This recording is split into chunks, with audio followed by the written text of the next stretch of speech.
Hoje vamos falar a respeito dos 7 selos. E depois vamos abordar um outro tema sobre as trombetas. Estes são assuntos importantes e pouco a pouco vamos avançar até chegar a um assunto ainda mais importante. Vamos então falar sobre alguns assuntos que têm que ver com o nosso tempo e, de modo especial, só posso dizer as coisas assim como são. E eu oro enquanto eu explico essas coisas porque há coisas estranhas, difíceis de compreender, e quem sabe que as pessoas não queiram compreender. Eu oro para que as pessoas não usem isso como desculpa para não assistir mais, que continuem a assistir até que todo o quadro fique claro. É como um grande mosaico. E tudo o que podemos fazer em uma conferência é colocar um pequeno bloco de informação na tela. Parece um trabalho de retalhos. Primeiramente, não entendemos todos os assuntos. Mas se conseguirmos ordenar as informações até que o quadro fique mais claro, então a importância do livro de Apocalipse será perceptível, apreciada. Por isso, tenham paciência com vocês e comigo. Se há assuntos que pareçam estranhos ou, quem sabe, fora do equilíbrio ou do alcance, é porque não tem toda a informação disponível. Agora, os 7 selos são tratados momentaneamente no capítulo 6, mas para preparar o terreno e o cenário para os 7 selos, há outros 2 capítulos, o capítulo 4 e o 5, e é importante recordar que os capítulos eles mesmos não dizem nada, porque os números da Bíblia foram acrescentados depois. A Bíblia não foi escrita com capítulos, ela foi escrita com blocos, assim que ela não pode ser dividida em capítulos. Os números de capítulos são apenas uma forma conveniente para nós nos situarmos, quando precisamos encontrar um texto. Havendo o cordeiro aberto um dos selos, agora, antes que ele abra um dos selos, para nos dizer o que vai se passar na terra, primeiramente ele nos dá uma visão da grande sala do trono do céu. Uma das visões mais ilustrativas da sala do trono do universo. Agora imaginem, estamos olhando para a sede do poder universal. Apocalipse 4:1 diz: Depois dessas coisas olhei, e eis que havia uma porta aberta no céu, e a primeira voz, como de trombeta, que ouvira falar comigo, disse: Sobe para aqui e te mostrarei as coisas que depois destas devem acontecer. Assim que temos aqui uma visão profética. E logo fui arrebatado no Espírito, e eis que um trono estava posto no céu, e havia alguém assentado sobre o trono. Mas segundo a dureza do teu coração impenitente, entesouras para ti mesmo ira, e na manifestação do juízo de Deus, no dia em que Deus há de julgar os segredos dos homens por Jesus Cristo. Romanos 2, 5 e 16. E o que esse texto tem que ver com o grande trono? Bem, a sala do grande trono é a sede do rei do universo. E esse rei do universo é também o juiz do universo. Então, antes que Deus nos permita olhar para o que vai acontecer nesta terra, e olhar para as apostasias que virão, e para as coisas terríveis que os homens vão fazer, Ele nos dá uma visão da sua majestade e do seu poder. E nos dá a visão de que, apesar de que pareça que o outro lado vai ganhar, é Deus quem está no controle. E, finalmente, Ele será o juiz. E chegará o tempo do juízo. Então haverá um juízo, uma investigação e um pronunciamento da sentença. E então haverá um juízo executivo. E quando vier esse juízo executivo, será melhor que estejamos do lado certo. Porque todos devemos comparecer diante do tribunal de Cristo, para que cada um receba segundo o que tiver feito, por meio do corpo. 2 Coríntios 5:10. Não se enganem, Jesus está no comando. Está tudo sob o controle de Deus. Atos 17:31. Portanto, tem determinado um dia em que com justiça há de julgar o mundo, por meio do homem que destinou, e disso deu certeza a todos, ressuscitando-o dentre os mortos. Não se engane, Não tenha dúvidas. Jesus um dia vai pôr fim ao pecado. Apocalipse 4:3. E o que estava sentado era, na aparência, semelhante à pedra de jaspe sardônio, e o arco celeste estava ao redor do trono, e parecia semelhante à esmeralda. É inexplicável a glória que João viu, ali, na sala do trono de Deus. E ao redor do trono havia 24 tronos. 24 tronos ao redor do trono. E via sentados sobre os tronos 24 anciãos, com vestes brancas, e tinham sobre suas cabeças coroas de ouro. Então aqui há 24 indivíduos assentados ao redor do trono de Deus. E do trono saíam relâmpagos, trovões e vozes. Ele nem sequer consegue explicar a glória que vê. Ele só vê luz e relâmpagos e a voz de Deus como um trovão. E diante do trono ardiam 7 lâmpadas de fogo, que são os 7 Espíritos de Deus. Agora, já explicamos isso antes. Deus é um, há apenas um Espírito. Mas o número 7 representa os períodos de tempo, como já explicamos.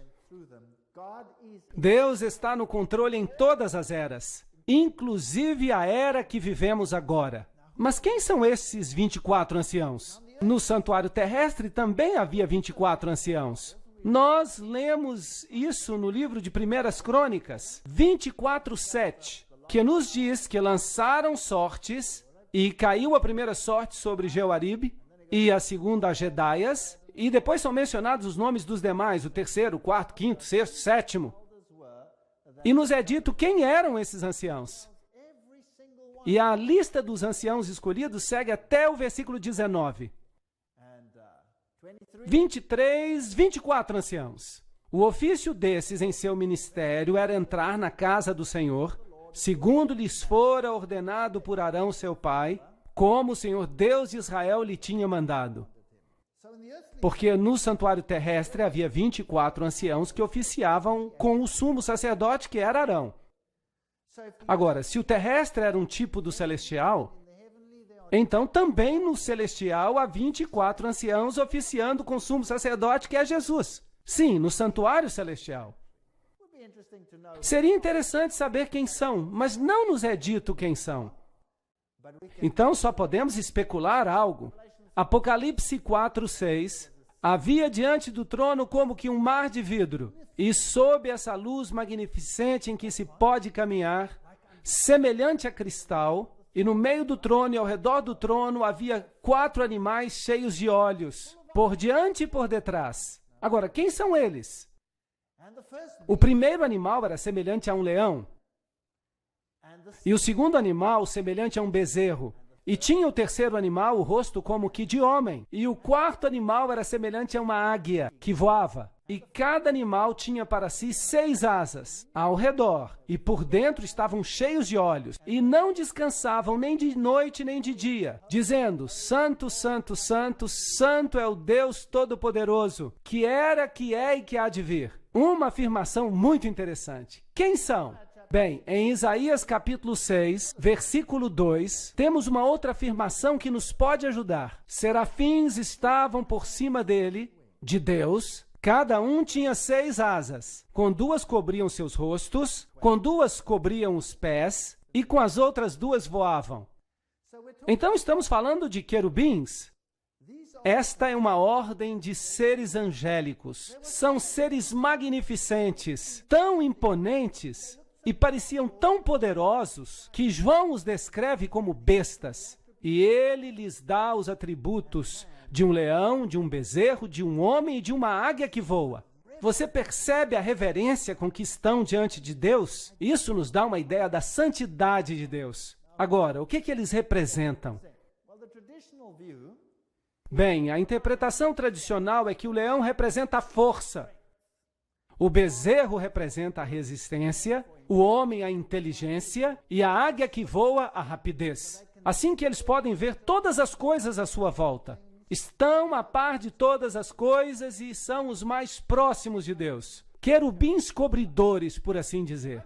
Outra interpretação é que eles refletem os atributos de Cristo.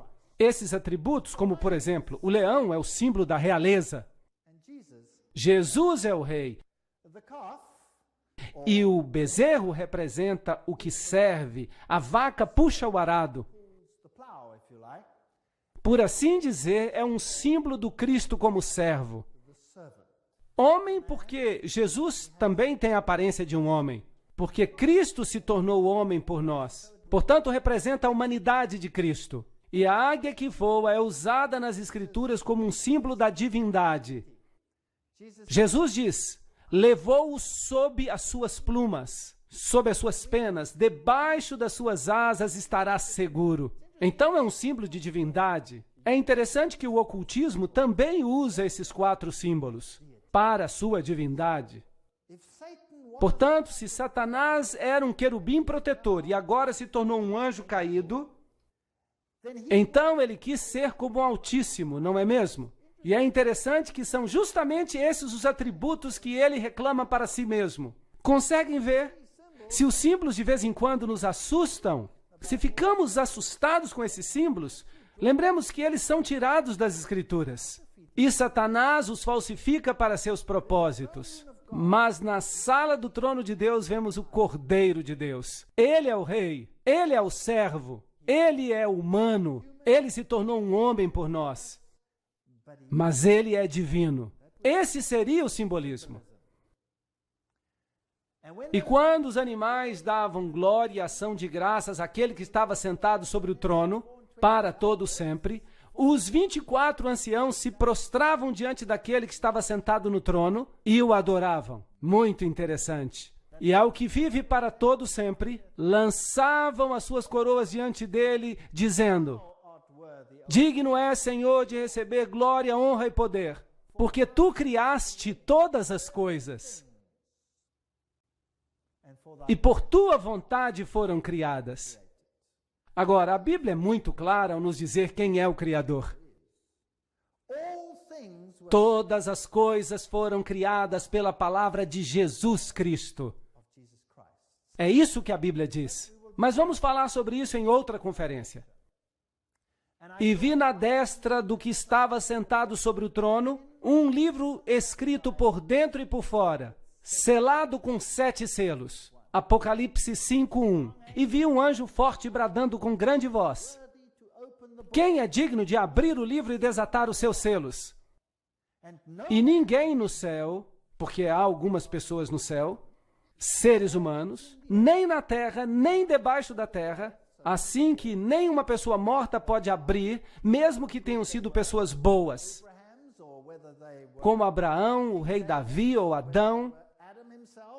Ninguém está à altura de abrir o livro, nem sequer de olhar para dentro dele. Então, quem eram essas pessoas que ele viu no céu? Sim, os querubins podemos entender, eram anjos. Quanto aos 24 anciãos, a Bíblia diz que quando Jesus ressuscitou dos mortos, as tumbas foram abertas, não é certo? E as primícias se levantaram dos mortos. E a Bíblia diz que quando ele entrou no céu, quando ele ascendeu aos céus, ele levou cativo o cativeiro. Não é certo? Portanto, as pessoas que foram redimidas ao longo dos séculos ressurgiram dos mortos naquele momento e foram com Jesus para o céu. A Bíblia nos diz que há alguns indivíduos no céu. O Enoque, por exemplo, ele foi trasladado sem ver a morte. Foi levado para o céu. Não é assim? Elias, como representante daqueles que seriam trasladados depois do dilúvio, também foi levado em um redemoinho, com uma carruagem até o céu. Não é verdade? Então Elias também está lá. E a seguir há um verso muito interessante no livro de Judas, no qual o arcanjo Miguel discute com Satanás acerca do corpo de Moisés. Assim que Moisés também teve uma ressurreição especial e foi levado ao céu. E é por isso que Elias e Moisés puderam aparecer no Monte da Transfiguração e apoiar a Cristo no momento da sua agonia, antes que passasse pelos momentos finais da sua vida. Então há várias pessoas no céu. E entre eles, obviamente, há 24 que servem no santuário celestial como os 24 anciãos. Quem exatamente são? Não sabemos. Podemos especular se Moisés vai ser um deles, ou Elias, ou Enoque, mas não temos outros nomes. Vamos vê-los um dia e então vamos saber quem eram. Mas é uma história interessante. Assim que o terrestre é uma cópia do celestial. Mas nenhum homem era digno de abrir os selos. Se um homem era suficientemente digno aos olhos de Deus para ter sido levado ao céu, isso não faria diferença, porque nenhum homem no céu, ou na terra, ou debaixo da terra, nenhum homem que já tenha vivido era digno de abrir os selos. Mas felizmente há uma solução.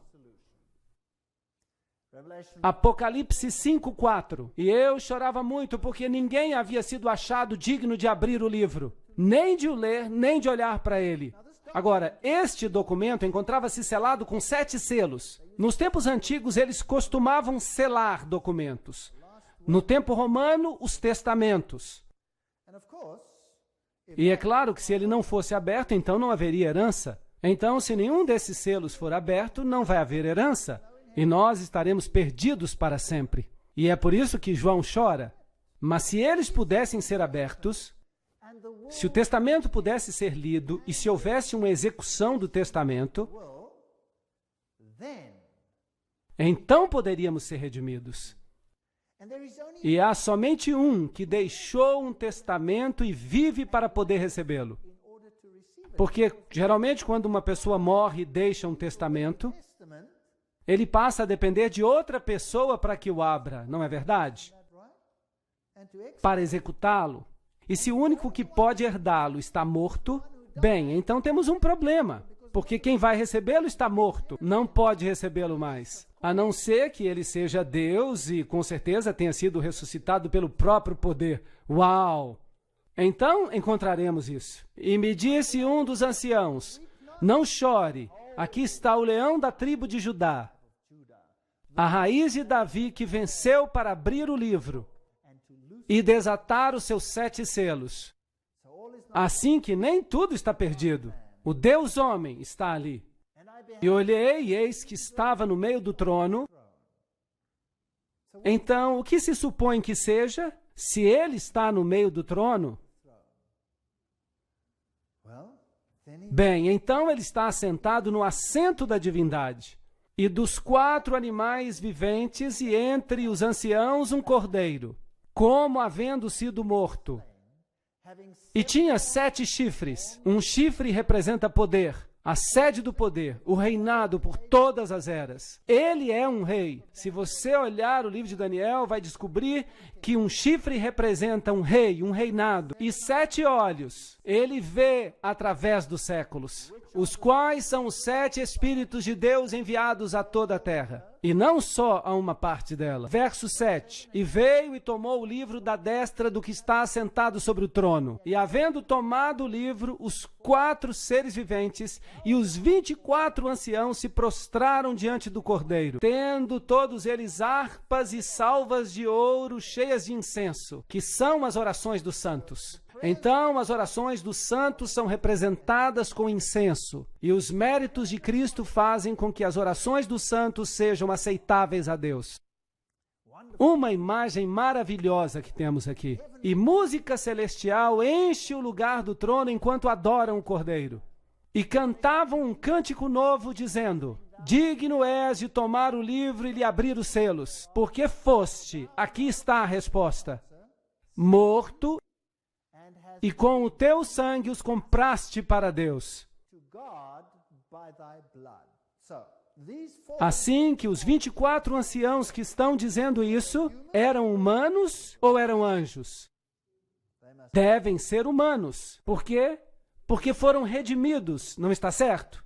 Assim que sabemos que há seres humanos nos céus, neste momento, que foram redimidos, eles estão no céu porque para lá subiram no traslado das primícias, como dissemos antes. E há 3 pessoas que a Bíblia menciona por nome que foram trasladados, ou que tiveram uma ressurreição especial. Por isso nos redimiste, porque foste morto e com o teu sangue nos compraste para Deus, homens de toda tribo, língua, nação e povo. Isso desfaz todo tipo de exclusividade. Há alguns que creem que a salvação hoje é por nascimento. Já encontraram alguma pessoa que pensa assim? Pessoas que acreditam na salvação por nascimento dizem: eu pertenço à raça certa, ou eu pertenço ao grupo étnico correto, por isso vou ser salvo. Os judeus tinham essa teologia. E há muitos grupos hoje em dia que creem que serão salvos como consequência do seu estado especial. Há muitas crenças esquisitas, salvação por nome, salvação por chapéus, mas eu não vou falar sobre esses detalhes agora. Há gente que acredita que se tiver a roupa certa, então você será redimido.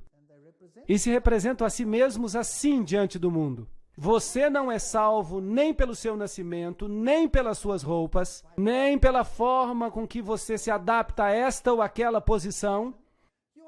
Você é salvo por meio da sua relação com Jesus Cristo. É assim que você é salvo.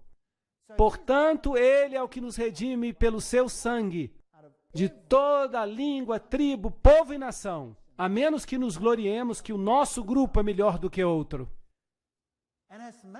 E para o nosso Deus os fizeste reis e sacerdotes, e eles reinarão sobre a terra. Que texto fascinante! Nós reinaremos sobre a terra. E olhei e ouvi a voz de muitos anjos ao redor do trono, e dos animais e dos anciãos, e o seu número eram milhões de milhões. Então estamos falando de milhões, de milhares, que olhavam para o Cordeiro e diziam: digno é o Cordeiro que foi morto, de receber riquezas e sabedoria, força, honra, glória e ação de graças. Então temos essa visão inacreditável da cena do céu, que nos mostra que vai haver uma vitória final. E será de quem? De Jesus Cristo. Assim que não temos nada a temer. É Deus quem nos dá essa visão. E depois Ele muda sua ênfase para nos dizer: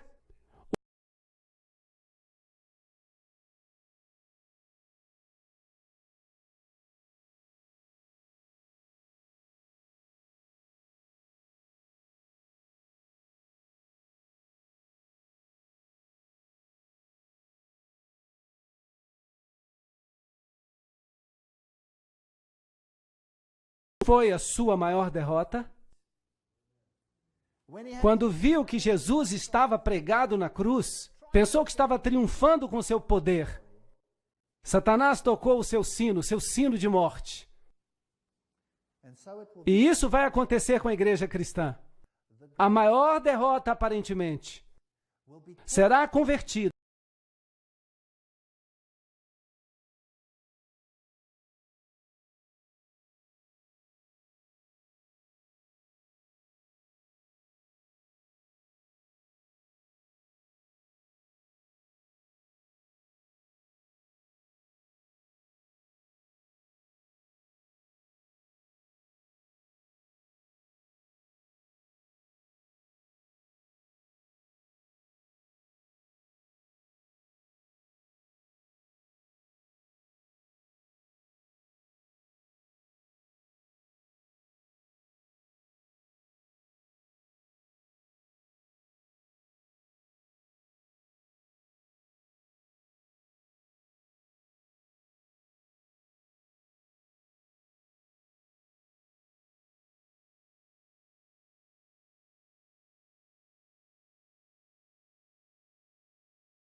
E o gnosticismo é um fator dominante hoje em dia, como veremos nas próximas conferências.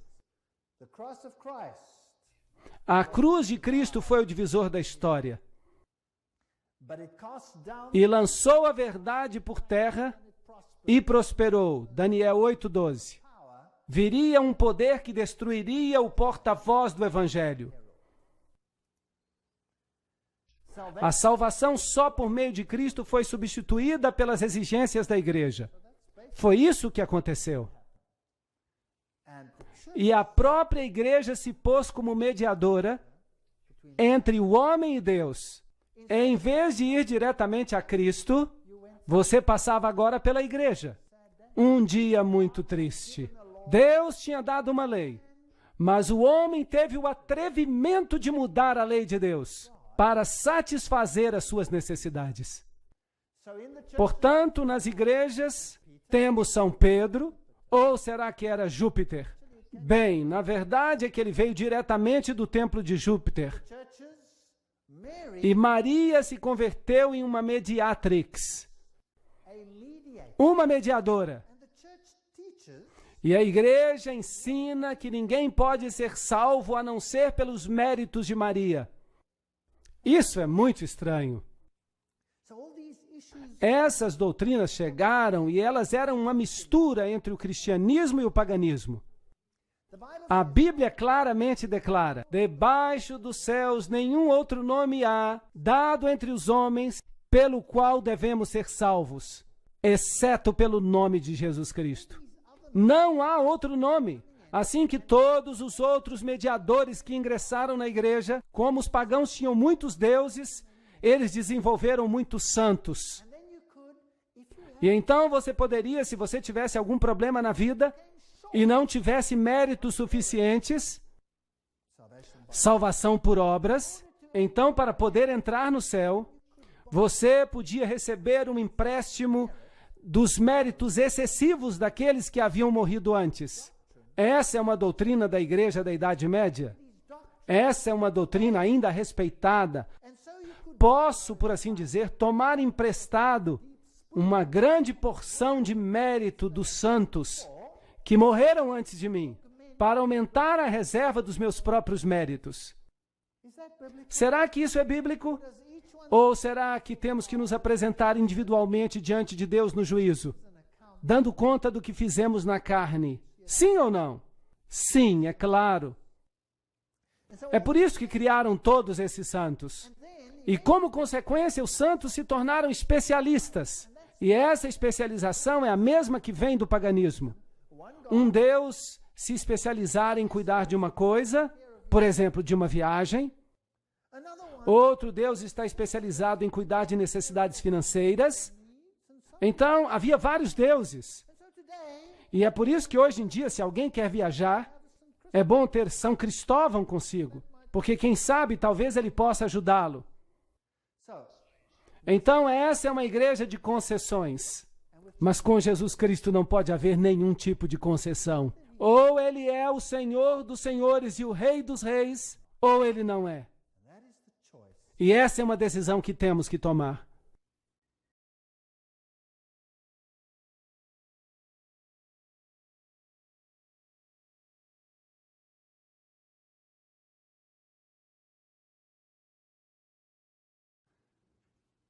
Enquanto vamos para a próxima parte da história dos cavaleiros em Apocalipse, chegamos a um cavalo pálido.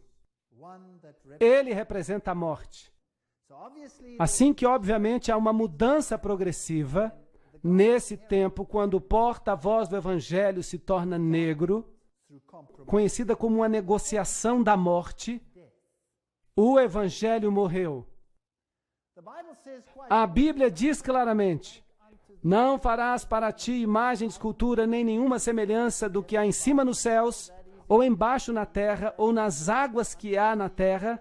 Não te encurvarás a elas, nem as servirás. Êxodo 20, 4 e 5. Um texto problemático dos 10 mandamentos. E que tal então removê-lo e atirá-lo ao lixo? Bem, se você prestar atenção no catecismo atual, você verá que esse mandamento foi removido para abrir caminho para as práticas religiosas que se haviam introduzido na igreja. Constantino é o primeiro que mais destacadamente começou a emitir leis que restringiam a consciência do homem. Assim que, em vez de escutar e aceitar a palavra de Deus e tomar decisões baseadas na palavra de Deus, o homem começa a criar leis que falam sobre esse assunto. E Constantino foi o primeiro a fazer uma lei sobre o dia de descanso. Por exemplo, durante esse século de negociação, o dia do sol do paganismo substituiu o sábado bíblico. Um desenvolvimento muito interessante aconteceu aqui. A igreja primitiva guardava o sábado, mas havia duas regiões na igreja primitiva onde o sábado não era guardado. Uma era em Alexandria, onde havia uma escola muito liberal que mais tarde deu lugar ao gnosticismo e às suas bases, e a outra era em Roma. E nessas duas áreas estava o bastão da adoração do sol.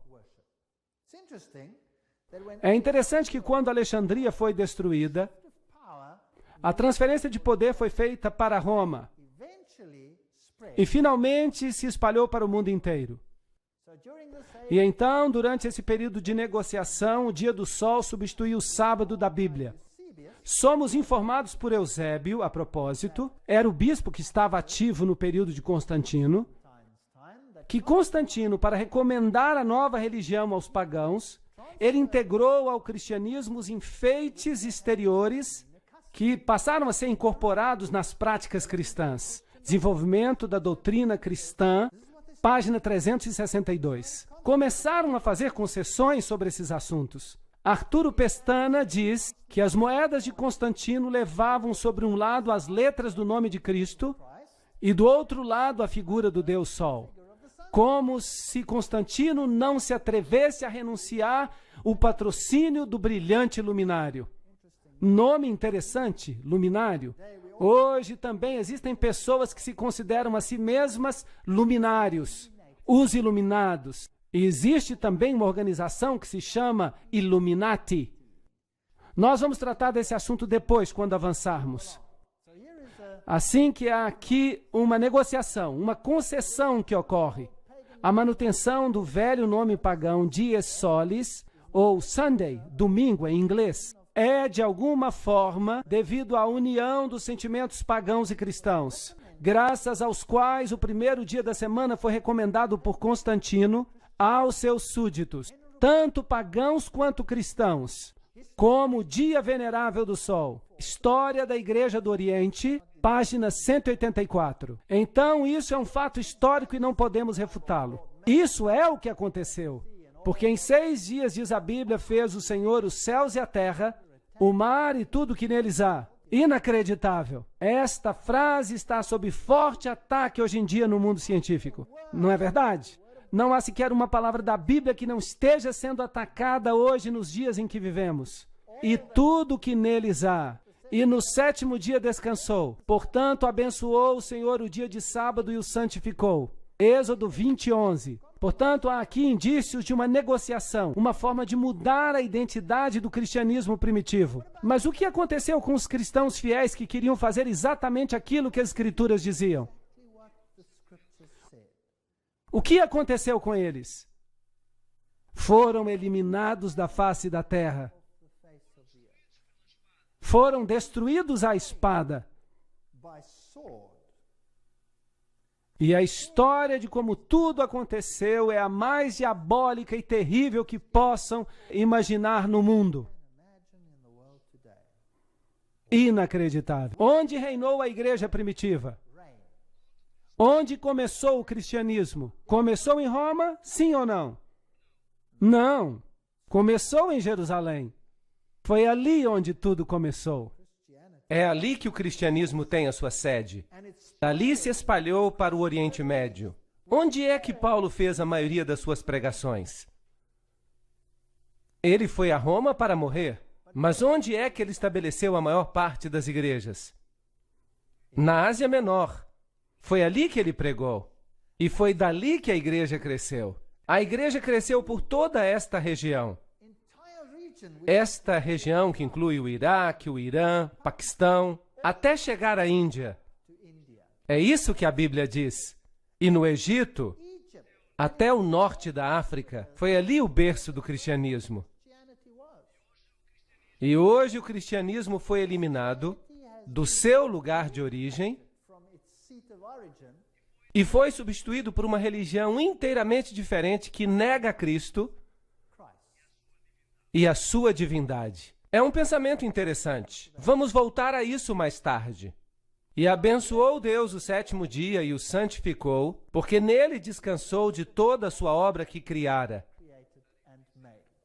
A Enciclopédia Católica nos diz: a igreja, depois que mudou o dia de descanso do sábado judeu, ou o sétimo dia da semana, para o primeiro, fez com que o terceiro mandamento se referisse ao domingo, como dia de guarda, santo, o dia do Senhor. Enciclopédia Católica, volume 4, página 153. Bem, por que o terceiro mandamento? Por que não o quarto, como estava na Bíblia? Porque eles haviam removido o segundo mandamento que dizia: não farás para ti ídolos.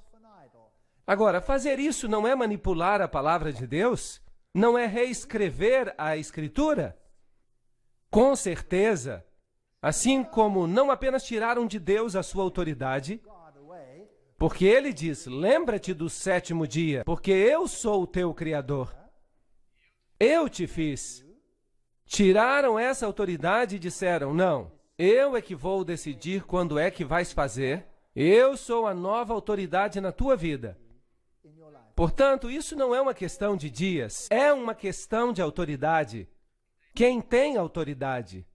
O que faz a lei é que tem autoridade. O que muda a lei é quem tem mais autoridade do que aquele que veio antes. Estou certo ou errado? Então, há aqui um poder que diz que tem mais autoridade do que Deus. É uma questão de autoridade. Não se metam com Deus. Os sacerdotes violentam a minha lei e profanam as minhas coisas santas, não fazem diferença entre o santo e o profano, nem discernem o impuro do puro, e dos meus sábados escondem os seus olhos, e assim sou profanado no meio deles. Ezequiel 22, 26. Esta é uma declaração muito interessante. Então eles profanam o sábado, não fazem diferença entre o limpo e o imundo. Espere aí. Por acaso ensinam hoje que não há diferença, que não há nenhuma diferença? Será que isso é correto? Olhem, se vocês observarem a Nova Versão Internacional, ela diz que Jesus declarou que todas as coisas agora são limpas. Então, a Nova Versão Internacional diz, mas a antiga versão inglesa, a King James, não diz isso. Vamos analisar esse assunto mais tarde, porque é complicado fazê-lo agora. Assim, o cavalo negro representa esse tempo de negociação, de concessão. As coisas estão mudando e quando chegamos a 538 depois de Cristo, há um decreto que um certo poder, isto é, o bispo de Roma, tem poder para se tornar o corretor dos hereges. Isso significa que ele se tornou a autoridade sobre a consciência do homem. Interessante, não? Não era Deus. O homem assumiu a sua posição. E uma vez que o homem usurpa a autoridade de Deus, então o evangelho está morto. Porque a minha Bíblia diz que não há outro nome pelo qual você possa ser salvo, e a minha Bíblia diz que não há outro nome, que não há outro mediador, exceto Jesus Cristo, o homem. E a minha Bíblia também diz que se alguém pecar, temos um advogado. E esse advogado é Jesus Cristo. Mas agora, nós temos aqui um outro advogado. Temos que ir a uma outra parte para encontrar perdão. E há alguém aqui que diz o que é certo e o que é errado. E isso vai contra a palavra de Deus. Isto é problemático. E havendo aberto o quarto selo, olhei e eis um cavalo amarelo, e o que estava sentado sobre ele tinha por nome Morte, e o inferno seguia. O Hades, a tumba. Essa é uma história triste de como a mensagem do Evangelho da Salvação foi levado ao ponto da morte. E foi-lhe dado o poder para matar a quarta parte da terra.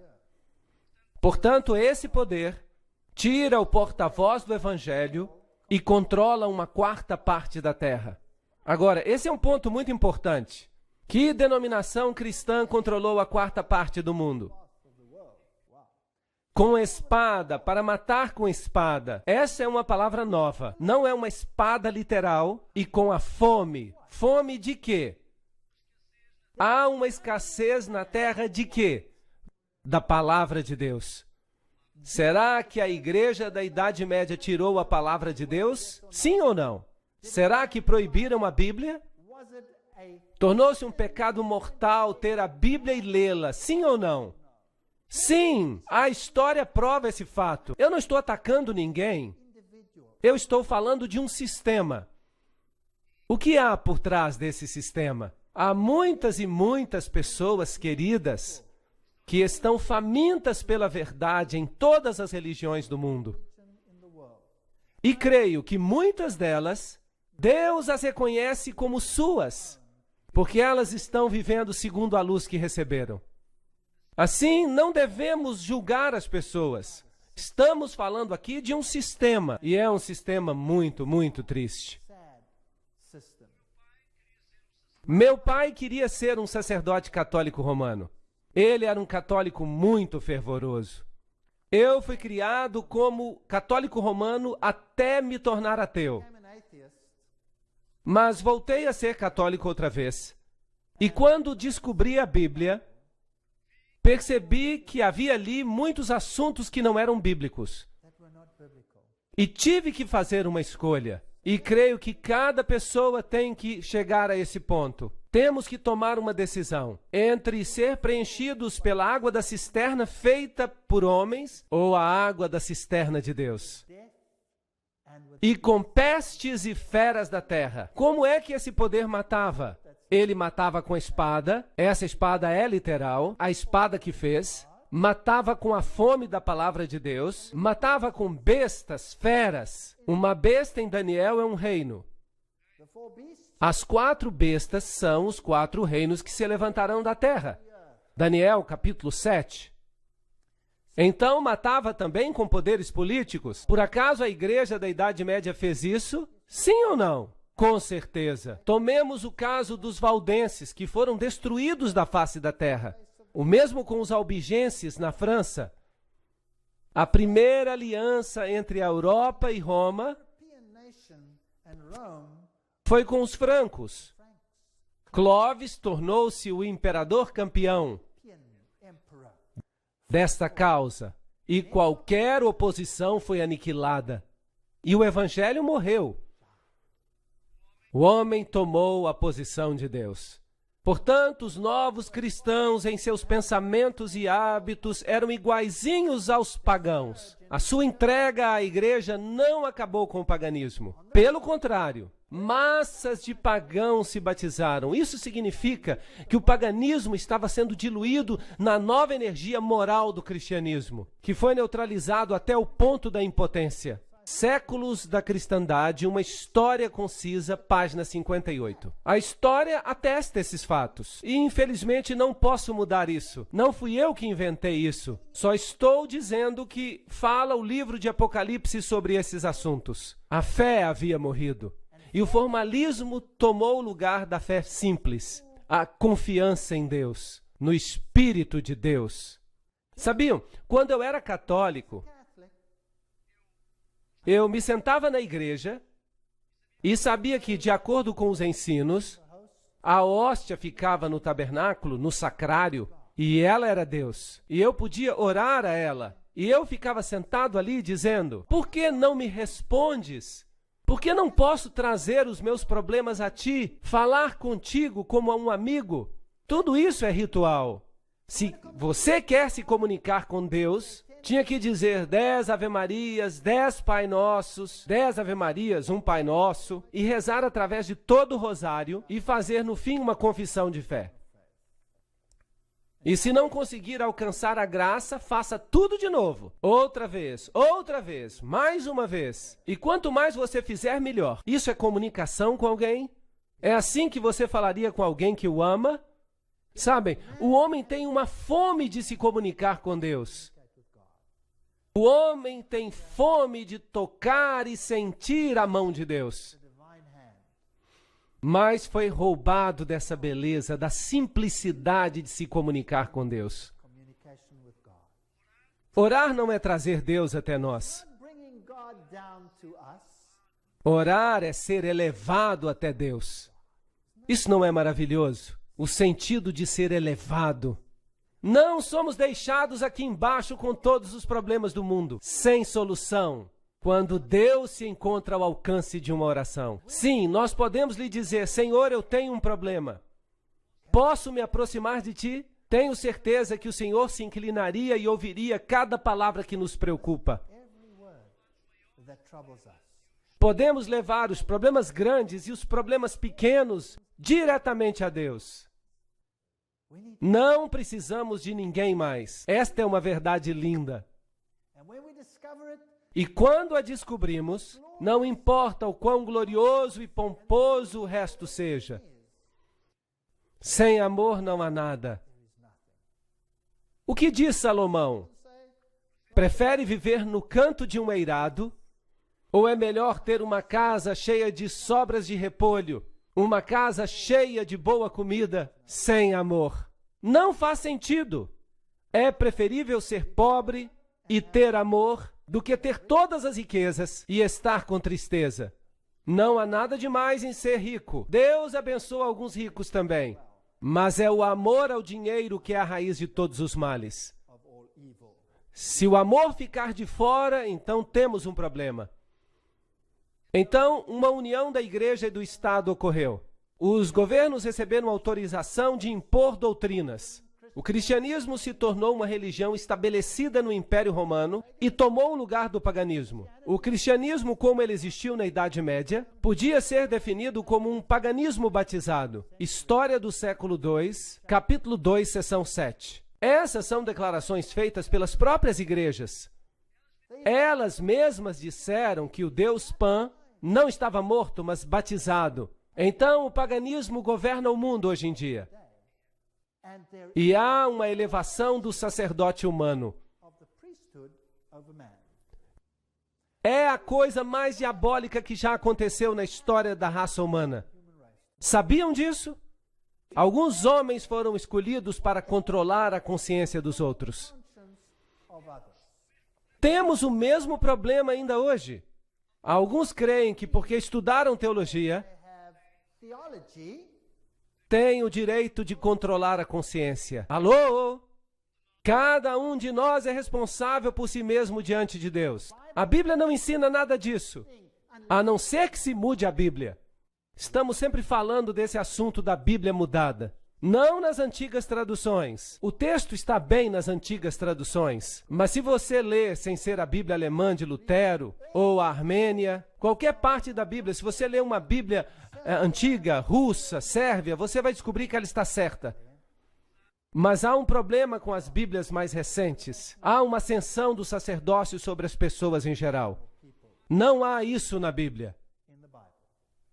Mas a vereda do justo é como a luz da aurora, que vai brilhando mais e mais até ser dia perfeito. Provérbios 4:18. Portanto, a luz da verdade penetraria nessa escuridão. Deus não permitiria que esse evangelho morresse. Portanto, Deus teve que fazer algo. Qual foi a igreja seguinte que veio trazer luz e a palavra de Deus de volta às pessoas? Recordam-se das 7 igrejas? Temos uma igreja que ingressou com isso tudo, Sardes, representando a reforma. Ela reformou o que havia morrido. Realmente não é um conceito complicado. E havendo aberto o quinto selo, vi debaixo do altar as almas dos que foram mortos, por amor à palavra de Deus e por amor ao testemunho que deram. E clamaram com grande voz, dizendo: Até quando, verdadeiro e santo dominador, não julgas e vingas o nosso sangue e dos que habitam sobre a terra? Agora, será que essas são almas literais debaixo do altar? Então haveria muita gente nesse lugar. Ou será que isso é o sangue de todos os santos que está a clamar a Deus? Quando vais fazer alguma coisa em relação a isso? Eu acho que esta é a imagem que está sendo dada aqui. Sim, aqueles que morreram pela fé, todos aqueles que foram destruídos, mas criam, clamavam a Deus. E foram dadas a cada um compridas vestes brancas, e lhes foi dito que as usassem, por um pouco de tempo, até que se completasse o número de seus conservos, e seus irmãos que também haviam de ser mortos, como eles. Deus diz: eu estou no comando. Vai ficar pior. Mas esperem até que todos ao longo da história, aqueles que têm ainda que morrer pela fé, estejam conjugados, então o reino virá. Portanto, esses foram os instrumentos de tortura que foram usados, mas nada impede o anúncio do Evangelho. Sabiam que alguns desses instrumentos de tortura continuaram a ser usados até 1974? Muito interessante. Franco, na Espanha, usou esses instrumentos de tortura ainda na década de 70. Amados, procurando eu vos escrever com toda diligência acerca da salvação comum, tive por necessidade escrever-vos e exortar-vos a batalhar pela fé que uma vez foi dada aos santos. Não se dê por vencido, porque se introduziram alguns sobre quem já havia sido escrito antes, homens ímpios que convertem em dissolução a graça de Deus e negam a Deus, único dominador e Senhor nosso Jesus Cristo. Judas, versos 3 e 4. Incrível! Mesmo ali na igreja primitiva houve corrupção. E a quem negaram? A Jesus Cristo. O único Senhor deles e nosso Senhor Jesus Cristo. Portanto, uma mudança já havia ocorrido naquela igreja primitiva. Um problema muito sério. E vamos ver o que fizeram, porque vamos entrar nos detalhes e ver como isso nos afeta hoje. Porque essas pessoas inteligentes fizeram a mesma coisa conosco. E nós nem sequer o sabemos. Não é triste? Portanto, Deus quer que saibamos como os estratos sucessivos da terra que cobrem uns aos outros, assim, camada após camada de falsificações e fabricações se acumularam na igreja. Não somente doutrinas falsas que elevavam o homem acima da divindade, mas também manuscritos falsos que corrompiam a palavra de Deus. Mas tivemos os valdenses. E de onde conseguiam seus manuscritos? Eles conseguiram da igreja da Síria, desde o berço do cristianismo. Não os conseguiram de Roma. Eles permaneceram com as escrituras através dos séculos. É interessante que as nações que apareceram nessas áreas altas, elas tinham essas escrituras. Mas havia outros documentos que estavam sendo usados em Alexandria e Roma.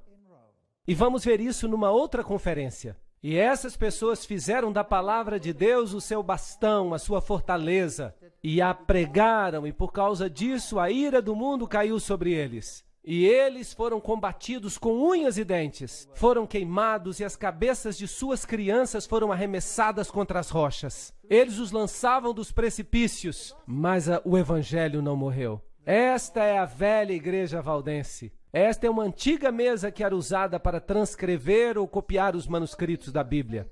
E lentamente a fé foi elevada uma vez mais. Em 1370, a autoridade da Bíblia foi declarada por Wycliffe. Em 1400, a obediência a Deus, obedecer a Deus mais do que o homem, e ele morreu pela sua fé. João Hus. Estes são os homens vestidos de branco. E depois, salvação pela graça com Martinho Lutero, homem valente, corajoso. Ele foi perfeito em tudo? Não, com certeza não. Mas esse homem vivia segundo o conhecimento que tinha, não é verdade? João Hus e Wycliffe, eles são verdadeiros campeões. Tyndale. e todas as pessoas que deram suas vidas por causa da verdade. Martinho Lutero teve a coragem de dizer: isso está errado, temos que corrigi-lo. E nós o ouvimos dizer: aqui me posiciono e não posso fazer outra coisa. 1521. Depois João Calvino chegou. Ele tinha algumas ideias confusas, como predestinação, mas ele viveu segundo o conhecimento que tinha, a luz que tinha, a liberdade de consciência. Em realidade, toda a Constituição norte-americana está baseada no que Calvino escreveu. Que unicamente o homem deve ser responsável diante de Deus pelo que decide. Essa é a base da Constituição norte-americana. Isso é calvinismo. Esse homem acreditava em algumas coisas erradas, mas neste ponto ele enfatizou claramente, até fazer engolir seco aqueles que se opunham. Essas pessoas morreram e há monumentos em sua honra hoje. Depois veio Williams em 1650. Ele descobriu o batismo por imersão. Verdades lindas da Bíblia. Infelizmente, como dissemos da última vez, todos esses tipos de fé decidiram que não seguiriam pela nova luz. Mas eles permaneceram fiéis aos seus fundadores. Isso não é um problema dos fundadores, é um problema dos seguidores, certo? Então, os seguidores têm mais problemas do que os fundadores, porque se eles descobriram mais luz, eles deveriam aceitá-la, mas não foi o que fizeram. Por isso temos uma igreja fragmentada hoje. Portanto, ide e fazeis discípulos de todas as nações, ensinando-as a guardar todas as coisas que eu vos tenho mandado. E eis que estou convosco todos os dias até a consumação dos séculos. Mateus 28, 19 e 20. Estes são os assuntos que são importantes. Todas as coisas. Não, eu não vou dizer, eu só vou aceitar o que o fundador da minha igreja descobriu. Todas as coisas ou nada. Assim que se estamos à procura de uma igreja, o que devemos fazer? Não seria melhor procurar uma igreja que aceite toda a verdade, que tem toda a fé? Sim ou não? Não seria melhor procurar uma igreja que faz tudo de acordo com a Bíblia e sua doutrina? E que sua doutrina esteja de acordo com a Bíblia? Que não olhe para os indivíduos, porque os indivíduos não são de confiança. Nós devemos olhar para a Bíblia e não para o ensino oficial da igreja. E se dizem somente aquilo que está na Bíblia, então sigam. Não deveria ser muito difícil. Não deveria ser difícil. Depois veio Wesley, e ele elevou a Jesus Cristo como ninguém antes havia feito no mundo. O senhorio de Jesus Cristo. Se Jesus é o Senhor, o centro, o autor e o consumador da nossa fé. Porque se ele não é, então esqueça. O ensino não é bíblico. Portanto, que grandes descobertas de luz encontramos. E havendo aberto o sexto selo, olhei, e eis que houve um grande terremoto. Interessante. Estamos agora num período de tempo muito interessante. A Reforma tinha feito o seu trabalho. As igrejas que vieram depois de Sardes foram quais? Vocês se lembram? Filadélfia. E aqui havia um acúmulo de verdades. Mas antes desse evento havia de acontecer algo. E havendo aberto o sexto selo, olhei, e eis que houve um grande tremor de terra. E o sol se tornou negro, e a luz se tornou como sangue, e as estrelas do céu caíram sobre a terra, como a figueira quando lança de si os seus figos verdes, abalada por um vento forte. Apocalipse 6, 12 e 13. Esses são sinais celestiais que aconteceram. Aconteceram ou não? Com certeza. Marcos diz a mesma coisa, capítulo 13, 24. Ora, naqueles dias depois daquela aflição, essa terrível perseguição na qual os filhos de Deus foram quase que exterminados da face da terra, na idade de 100 anos, e a noite de São Bartolomeu, e os huguenotes sendo exterminados. Depois de tudo isso, veio a luz. Depois daquela aflição, que terminou aproximadamente em 1798, e vamos falar dessa data novamente em outro momento, o sol escurecerá e a lua não dará sua luz. Aqui está a história de Ware, em New Hampshire, porque o cristianismo tinha fugido, a cristandade baseada na Bíblia tinha fugido da Europa, e se estabelecido em várias regiões do mundo. No Novo Mundo, nos Estados Unidos da América em particular, no sul da África e na Austrália, e é ali para onde o cristianismo foge. É interessante ver o que está acontecendo nessas regiões do mundo hoje em dia. O dia escuro que aconteceu na Nova Inglaterra chegou em 9 de maio de 1780. Por volta das 11 horas começou a escurecer, como se a noite tivesse chegado. Os homens deixaram de trabalhar. O gado mugindo retornou a seus estábulos. As ovelhas baliam e se aglomeravam nas cercas, e os pássaros selvagens voavam para os seus ninhos. A noite se tornou tão escura que uma pessoa não conseguia ver a sua mão, nem sequer uma folha de papel branco.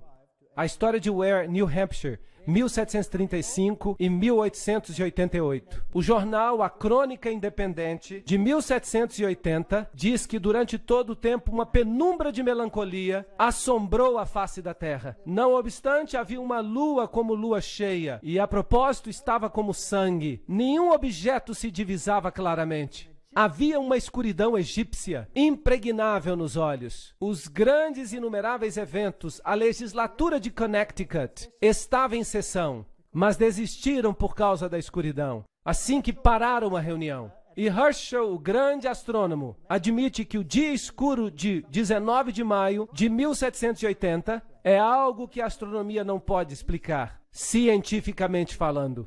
Mas ali estava, no seu tempo. Depois, em 3 de novembro de 1933, houve uma chuva incrível no céu, com 200 mil meteoros por hora. Ficou tão claro que se podia ler. E é interessante que os meteoritos todos vinham de um ponto central. Normalmente vêm de todos os lados, mas nesse caso não aconteceu isso. Parecia que vinham de um ponto central e se distribuíam por todo o céu. Nunca antes alguém havia visto algo assim. E antes desses eventos todos, houve um grande terremoto em Lisboa. Portanto, a sequência está exatamente como na Bíblia. Algo novo tinha que acontecer. E Guilherme Miller foi quem descobriu, em 1782 e 1849. Alguém começou a descobrir algo mais na Bíblia. Ele descobriu algumas das grandes profecias. Até 2.300 dias e o santuário será purificado. E ele calculou os dias e descobriu uma maravilhosa profecia messiânica de Jesus e da purificação do santuário. E ele pensou, uau, significa que Jesus virá outra vez. E ele começou a pregar que Jesus regressaria em 1844, porque ele pensava que a purificação do santuário queria dizer a purificação da terra. Mas, obviamente, Jesus não veio em 1844. Portanto, em 1840, havia um grupo de crentes que se chamava adventistas.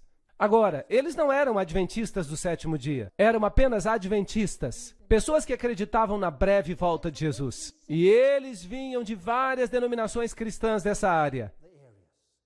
Havia batistas, metodistas, presbiterianos, havia de várias denominações. Mais de 200 ministros de várias igrejas acreditaram nesses estudos e fizeram ressuscitar as profecias. Mas é claro, isso não ocorreu. Pelo menos não ocorreu aquilo que esperavam, a segunda vinda de Cristo. Mas Guilherme Miller se tornou o porta-voz para o restabelecimento da profecia e do papel da profecia na história cristã. Assim que todas essas grandes verdades regressaram ao pensamento cristão. E depois, é claro, uma restauração final aconteceu, abarcando todas as verdades.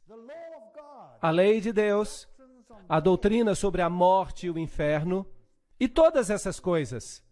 Como devemos viver, quais são os parâmetros que Deus requer de nós. Todas essas coisas começaram a ser restauradas, porque certamente Deus não terminaria esse processo sem que a luz resplandecesse sobre o seu povo, para abrir todas as verdades que tinham estado perdidas. A verdade tinha que ser restaurada. E depois Cristo viria. Jesus disse, se me amais, guardareis os meus mandamentos. João 14:15. Aquele que diz que me ama e não guarda os meus mandamentos é o quê? Mentiroso. E a verdade não está nele. Não é por acaso que existem tantos grupos que dizem que os mandamentos foram abolidos. Existem ou não? Sim, que foram cravados na cruz, mas Jesus diz que a lei nunca passará. Os céus e a terra hão de passar, mas nem um jota nem um tio será removido da lei, até que todas as coisas sejam cumpridas.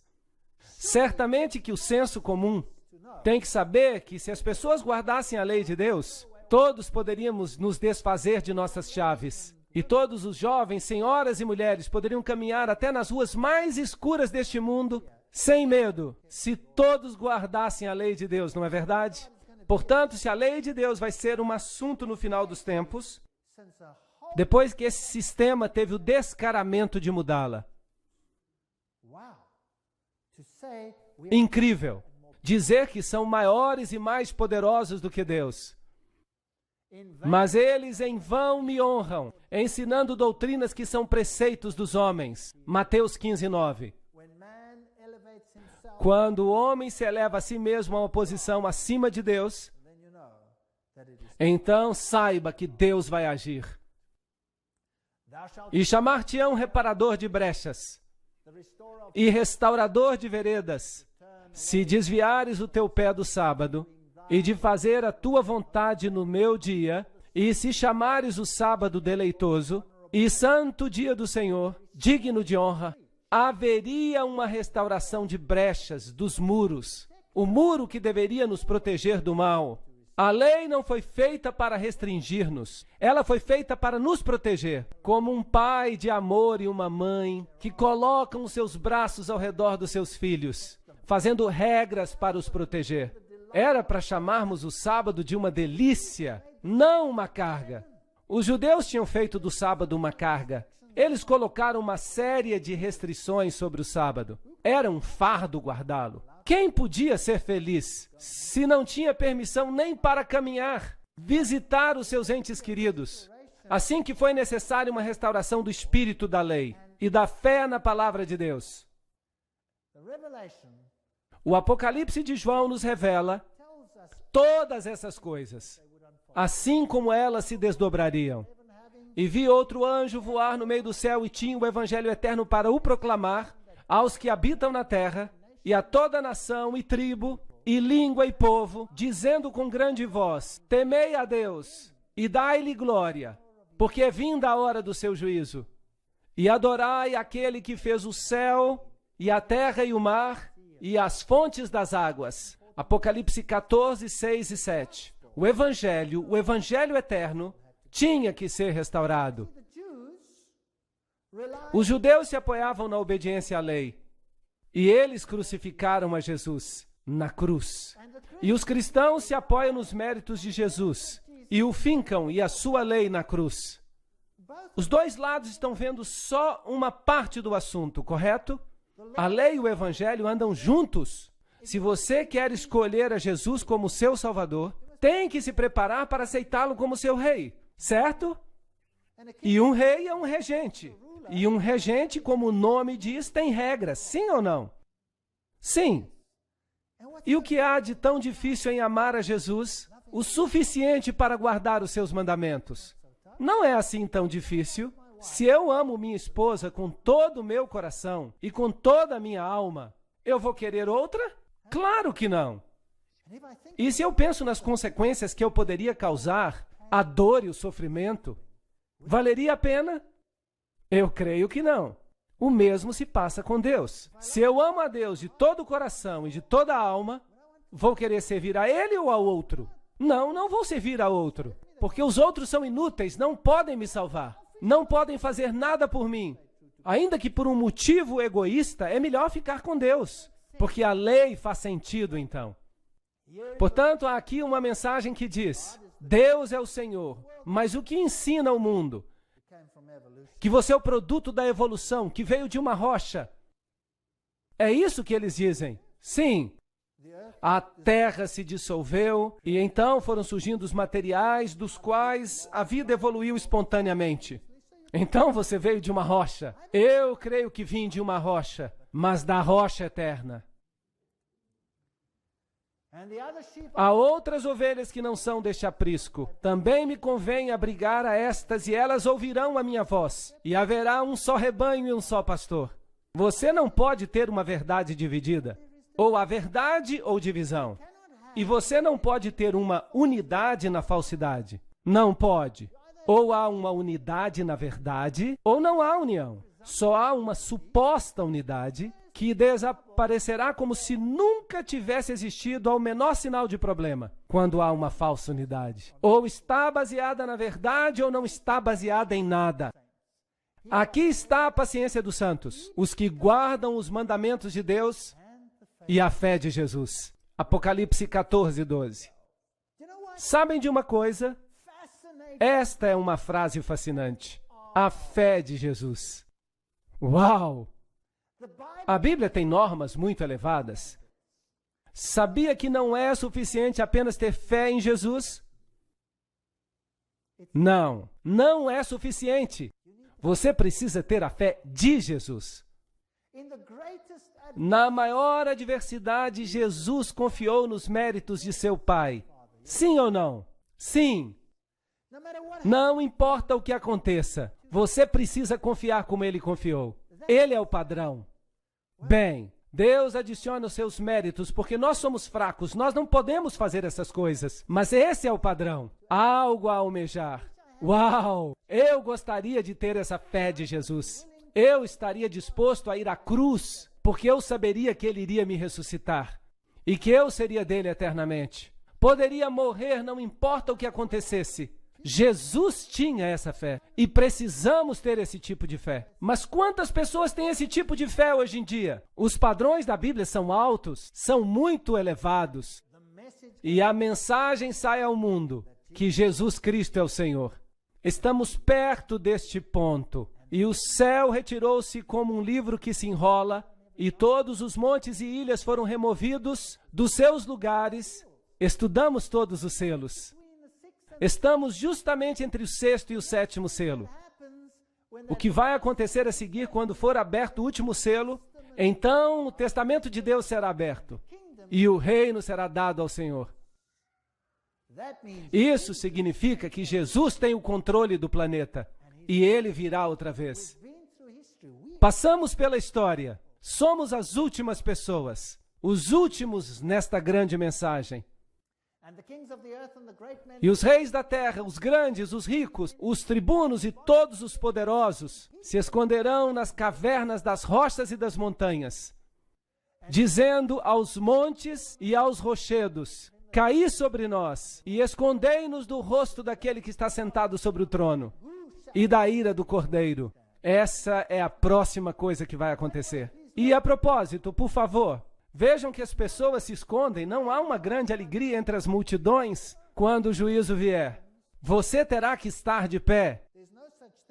Não seremos todos salvos, você precisa tomar uma decisão agora. E depois segue o capítulo 7, que é um capítulo parentético, e nos diz quem será capaz de estar de pé. E nos diz que vão ser os selados, só eles são capazes de ficar em pé. E, havendo aberto o sétimo selo, houve silêncio no céu, quase por meia hora. Bem, se você considerar que isso é um tempo profético, é mais ou menos uma semana, ou precisamente uma semana. Portanto, a pergunta é: que silêncio é esse? Creio que o céu está vazio porque Cristo e seus anjos estão aqui embaixo para buscar os redimidos. Cristo virá novamente com poder e glória. Ou estamos arraigados nele ou não. Esta é uma escolha que temos que fazer. Eu lhe sugiro que aceitem o fato de que Jesus está no comando. Jesus nos deu uma visão da grande sala do trono, onde está sentado no trono do poder. E é ele quem tem autoridade para abrir os selos, para receber um reino. E podemos fazer parte dele, mas podemos recusá-lo. A minha oração é que todos aceitemos a salvação, porque ele é o único nome dado entre os homens pelo qual podemos ser salvos. Amém.